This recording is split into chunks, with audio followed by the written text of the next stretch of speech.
يا صباح الهنا والسعادة والورد، عاملين ايه؟ اللهم صل وسلم وبارك على سيدنا محمد افضل الخلق، اللهم امين يا رب العالمين. النهارده جايه لكم بفيديو جديد. قلنا بقى كده، انا اصلا ما كناش بننزل اي فيديو خالص، فاحنا حاليا هننزل بقى كام فيديو كده وابدا ننزل فيديوهات معاكم. طبعا البط اللي كان عندي كان معدي 4 كيلو ونص و4 كيلو وربع و5 كيلو، اللي هو المسكوفي.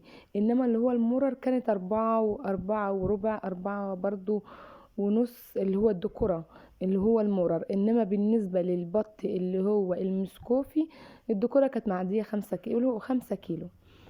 انما بالنسبة اللي هو بقى اللي هي النتاية، البط اللي هو المرر، للبط المرر بقى لا حول ولا قوة الا بالله. انا طلعت عشان اوكل الطيور، لقيت صدمة. اكبر فرخة هنا من اللي هي الفراخ الكبيرة ماتت. يعني انا سبحان الله بخش على صدمات. يلا الحمد لله، قدر الله ما شاء فعل. هنمسكها كده ونطلعها بره. بص الفرخه قد ايه، الله اكبر. يعني غير الفراخ اللي عندي خالص. زي الفراخ اللي بتبيض، يعني هي كانت على وش بيض. بصي بقالها 6 اشهر ولا 5 اشهر اهي. 5 اشهر. هنحط بقى اكل الفراخ دي. هي زي الفرخه دي كده، الفرخه الكبيره دي على وش بيض. بس يعني الحمد لله، قدر الله ما شاء فعل. هندخلهم بقى، نحط لهم اكل من البيت. احط لهم اول الطبق عشان احط لهم رز كده. كان فيه والله العظيم ابني يسمعش الكلام خالص. ده شقم اللي هو اسمه شقلباز. بصوا شقلباز ولا مش عارفه اسمه ايه. قلت له الاكل بتاعه، ساب الكيس فوق هنا اهو، والفراخ كلها بهدلته. الفراخ بهدلت الاكل بتاع الحمام، وانا قايله له ما تسيبوش هنا. بصوا كده، بهدلوا الدنيا.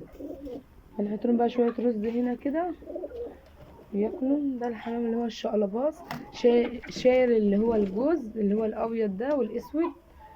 معرفش بقى، شاريهم بحوالي 190 جنيه كده، اللي هو الحمام الشقلباز ده. طبعا حطه مع الحمام البلدي، وانا قلت له حط فوق وتحت، لا ما بسمعش الكلام. كل واحد بيمشي بدماغه. لا والله زعلت على فرخه. يلا بقى نحط لهم الاكل. بسم الله الرحمن الرحيم.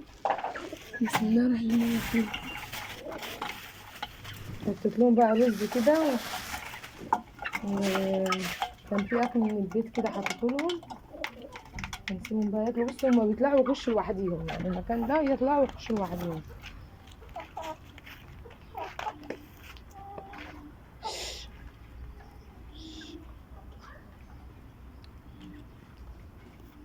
طبعا احنا بقالنا فترة ما بننزلش اي فيديو، لان الشكل كده عندي كسل كبير. وبصوا مش قادرة اقول لكم، مكسلة خالص. المهم بقى، النهارده رحت مطلعة بطاية من الفريزر. بس بقى البطايه بقى ايه، مش عارفه. انا المره اللي فاتت لما كنت عامله بطايه قبل كده رحت سلخاها بصراحه. يعني كان فيها اللي هو الريش الكتير زي كده. بصوا كده، منكت كده، فتحسوا ان انا مش عارفه اطلعه اصلا خالص. فشكل ديك الله اعلم، لما تفك من التلج كده هنشوف هل انا هعرف انضفها ولا. ما تلاقيتش نفسي عرفت نضفتها بعد ما تفك من التلج. هروح سلخاها برضو واروح ايه مطيباها كده. طبعا عندي بقى ايه عيالي ما بيحبوش البط، فمش عارفه اعمل لهم ايه النهارده. نعمل البطايه الحلوه دي قدامنا.